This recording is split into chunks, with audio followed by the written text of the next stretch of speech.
விட்டு கொடுப்பவையெல்லாம் நம்மை தேடி வரும். விட்டு கொடுக்கும் குணம் நம்மிடம் இருந்தால். அன்பு உள்ளங்களை வரவேற்பது கிரேஸ் பிளெஸிங்ஸ். இது சிந்தனை சிறுதுளி. உங்களுடன் பேசுவது உங்கள் கிரேஸ் சூர்யா. சிந்தனை சிறுதுளியில் இதோ ஒரு குட்டி கதை. மகளிர் மட்டும் படிக்கும் பள்ளியில் திறமையான அன்பான ஒரு ஆசிரியர் இருந்தார். அவர் தன் வகுப்பில் படிக்கும் மாணவிகளை ஊக்கப்படுத்துவதற்காக சிறிய தேர்வுகள் நடத்தி பரிசுகள் வழங்குவார். ஒரு நாள் வழக்கம் போல தேர்வை நடத்தினார். வெற்றி பெறும் மாணவிக்கு இம்முறை ஒரு ஜோடி காலணி வழங்கப்படும் என்று அறிவித்தார். அனைத்து மாணவிகளும் மிகுந்த மகிழ்ச்சியோடு தேர்வு எழுதினர். இறுதியில் அவர்கள் விடைகளை சரிபார்த்த போது அனைவரும் சரியான விடைகளை எழுதியிருந்தனர். ஆசிரியை யாருக்கு பரிசினை வழங்குவது என்று சிந்தித்து ஒரு சிறிய பெட்டியில் அனைவரும் அவரவர் பெயரை எழுதி போடுமாறு சொன்னார். அனைவரும் எழுதி போடவே ஆசிரியை அப்பெட்டியை குலுக்கி அதில் ஒரு தாளை எடுத்தார்.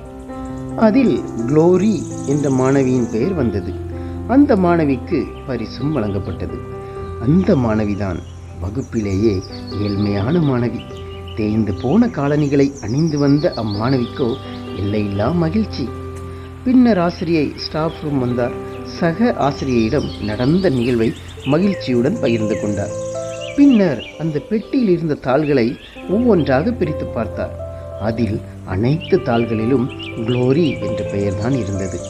ஆசிரியருக்கோ மகிழ்ச்சி கலந்த ஆச்சரியம். தன் மாணவிகளை எண்ணி பெருமிதம் கொண்டார். என்ன ஒரு விட்டு கொடுக்கும் அன்பு என்று ஆனந்த கண்ணீருடன் தன் மாணவிகளை மனதார வாழ்த்தினார். என் அன்பு இதயங்களை, விட்டு கொடுக்கும் பண்பு என்பது இறைவனிடம் இருந்து கிடைக்கும் ஓர் அரிய பண்பாகும். வாழ்க்கைக்கு அர்த்தம் கொடுப்பதே பொறுமையும் புரிதலோடு கூடிய விட்டு கொடுத்தல்தான். இதைத்தான் வள்ளுவர் சொல்கிறார், கண்ணோட்டம் எனும் களிப்பெறும் காரிகை உண்மையான் இவ்வுலகு உண்டு. பழகியவரிடத்தில் நெகிழ்ந்து நடக்கும் பண்பு, பிறருக்கு தீங்கு இழைக்காத நட்புதவி, விட்டு கொடுத்தல், இவையே மிக சிறந்த பேரழகு என்று திருக்குறளில் படிக்கிறோம். வேதத்திலும் இப்படியாய் சொல்லப்பட்டிருக்கிறது. ஒருவன் உன்னை வலது கன்னத்தில் அறைந்தால் மறு கன்னத்தையும் கொடு என்று ஆண்டவர் சொல்கிறார். சகிப்பு தன்மையையும் விட்டு கொடுப்பதையும் தான் மறுகன்னத்தையும் கொடு என்று அர்த்தமாகிறது. விட்டு கொடுப்பவரைத்தான் இறைவன் தட்டி கொடுக்கிறார், ஏன் கொட்டியும் கொடுக்கிறார். ஆனால் வாழ்க்கையின் போராட்டமே யார் விட்டு கொடுப்பது என்பதுதானே. விட்டு கொடுத்தல் இல்லாமல் விவாதங்களினால் பிரிந்த உறவுகளும் நட்பு உறவுகளுமே அதிகம். விட்டு கொடுப்பதும் மன்னிப்பதும் தானே வாழ்க்கை. அபூர்வமாய் கிடைக்கும் இந்த மனித பிறவியில் சகிப்புத்தன்மையோடு ஒருவருக்கொருவர் விட்டு கொடுத்து நம் குழந்தைகளுக்கும் அதை சொல்லிக் கொடுத்து வாழ்ந்தால் இந்த பிறவியை மிகுந்த மகிழ்ச்சியுடன் கடந்து செல்லலாம். நாளைய சமுதாயமும் அன்பு சமுதாயமாக மலரும்.